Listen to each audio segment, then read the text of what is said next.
মিয়ালেণ্ডৰ পিছত মিয়া স্বায়ত্ত পৰিষদৰ দাবী মিয়া সংগঠনৰ। মিয়া হেনো অসমৰ খিলঞ্জীয়া ভূমিপুত্ৰ। মিয়াসকল অসমৰ বুকুত প্ৰাক স্বাধীনোত্তৰ উত্তৰ পুৰুষ। মিয়া জনগোষ্ঠী প্ৰাক স্বাধীনতাৰ উত্তৰ পুৰুষ। আমাৰ ইতিহাসখিনিতো আপোনালোকে জানে। গোৱালপাৰাৰ লক্ষীপুৰত সংবাদমেলৰ জৰিয়তে এই মন্তব্য সদৌ অসম মিয়া মঞ্চৰ। সন্দেহজনক মিয়াক লৈ ৰাজ্য উত্তাল হৈ থকাৰ মাজতে শেহতীয়াকৈ মিয়া সংগঠনৰ এজন সদস্যই মিয়ালেণ্ডৰ দাবী কৰিছিল, যাৰ পিছত ৰাজ্যজুৰি সৃষ্টি হৈছিল তীব্ৰ প্ৰতিক্ৰিয়াৰ। এইবাৰ মিয়া স্বায়ত্ত পৰিষদৰ দাবী কৰিছে অসম মিয়া মঞ্চ নামৰ এই সংগঠনটোৱে। তেওঁলোকৰ মন্তব্য, মিয়াসকল স্বাধীন দেশৰ ভূমূৰীয় খিলঞ্জীয়া ভাৰতীয় নাগৰিক তথা অসমৰ ভূমিপুত্ৰ মিয়া জনগোষ্ঠী। বৃহৎ কমতাপুৰৰ মহাৰাজ নাৰায়ণ চিলাৰায়ৰ অধীনত থকা প্ৰজা মিয়া। কমতাপুৰৰ জনগণ আমি ১৩৬ ৰজা মহাৰাজা নৰনাৰায়ণ চিলাৰায়ৰ অধীনত থকা কমতাপুৰ ৰাষ্ট্ৰ আছিল তেতিয়া, সেই ৰাষ্ট্ৰৰ প্ৰজাহে আমি মিয়াসকল। আমাৰ ভৌগোলিক ইতিহাস আছে, ইতিহাসবোৰতো আমি জলপট কৰিছো। এতিয়া আমাৰ কথা হ'ল যে আমাৰ স্বাধীনতা নাই, আমি স্বাধীন দেশৰ পৰাধীন নাগৰিক হৈ আছো। এইটো প্ৰমাণিত হৈছে ইতিমধ্যে। য'ত নেকি শ্ৰমিক সুৰক্ষিত নহয়, বাছ ড্ৰাইভাৰ সুৰক্ষিত নহয়, আজি ৰিক্সা চালকে সুৰক্ষিত নহয়। অসম মিয়া মঞ্চৰ অভিযোগ, অসমত মিয়াসকল সুৰক্ষিত নহয়।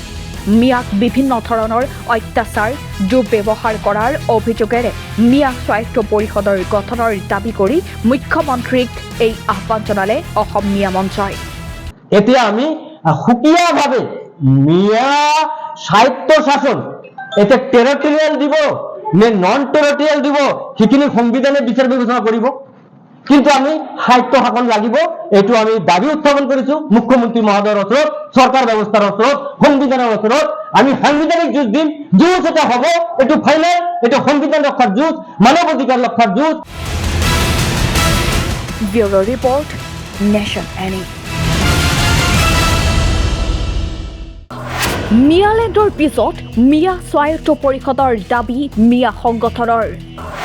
মিয়া হেনো অসমৰ খিলঞ্জীয়া ভূমিপুত্ৰ। মিয়াসকল অসমৰ বুকুত প্ৰাক স্বাধীনোত্তৰ উত্তৰ পুৰুষ। মিয়া জনগোষ্ঠী প্ৰাক স্বাধীনতাৰ উত্তৰ পুৰুষ। আমাৰ ইতিহাসখিনিতো আপোনালোকে জানে। গোৱালপাৰাৰ লক্ষীপুৰত সংবাদমেলৰ জৰিয়তে এই মন্তব্য সদৌ অসম মিয়া মঞ্চৰ।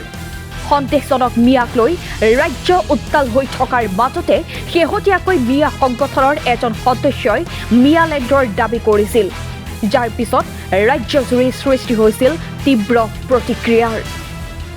এইবাৰ মিয়া স্বায়ত্ত পৰিষদৰ দাবী কৰিছে অসম মিয়া মঞ্চ নামৰ এই সংগঠনটোৱে।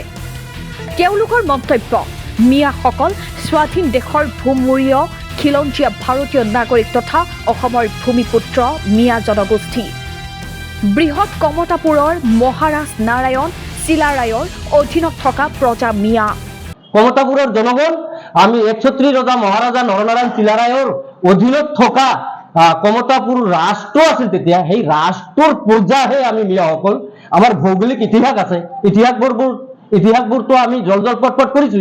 এতিয়া আমাৰ কথা হ'ল যে আমাৰ স্বাধীনতা নাই, আমি স্বাধীন দেশৰ পৰাধীন নাগৰিক হৈ আছো। এইটো প্ৰমাণিত হৈছে ইতিমধ্যে। য'ত নেকি শ্ৰমিক সুৰক্ষিত নহয়, বাছ ড্ৰাইভাৰ সুৰক্ষিত নহয়, আজি ৰিক্সা চালকে সুৰক্ষিত নহয়। অসম মিয়া মঞ্চৰ অভিযোগ, অসমত মিয়াসকল সুৰক্ষিত নহয়। মিয়াক বিভিন্ন ধৰণৰ অত্যাচাৰ দুৰ্ব্যৱহাৰ কৰাৰ অভিযোগেৰে মিয়া স্বায়ত্ত পৰিষদৰ গঠনৰ দাবী কৰি মুখ্যমন্ত্ৰীক এই আহ্বান জনালে অসম মিয়া মঞ্চই। এতিয়া আমি সুকীয়াভাৱে মিয়া স্বায়ত্ত শাসন এতিয়া টেৰিটৰিয়েল দিব নে নন টেৰিটৰিয়েল দিব, সেইখিনি সংবিধানে বিচাৰ বিবেচনা কৰিব। কিন্তু আমি সাহিত্য শাসন লাগিব, এইটো আমি দাবী উত্থাপন কৰিছো মুখ্যমন্ত্ৰী মহোদয়ৰ ওচৰত, চৰকাৰ ব্যৱস্থাৰ ওচৰত, সংবিধানৰ ওচৰত। আমি সাংবিধানিক যুঁজ দিম। যুঁজ এটা হ'ব, এইটো ফাইনেল, এইটো সংবিধান ৰক্ষাৰ যুঁজ, মানৱ অধিকাৰ ৰক্ষাৰ যুঁজ। Bureau report, nation any.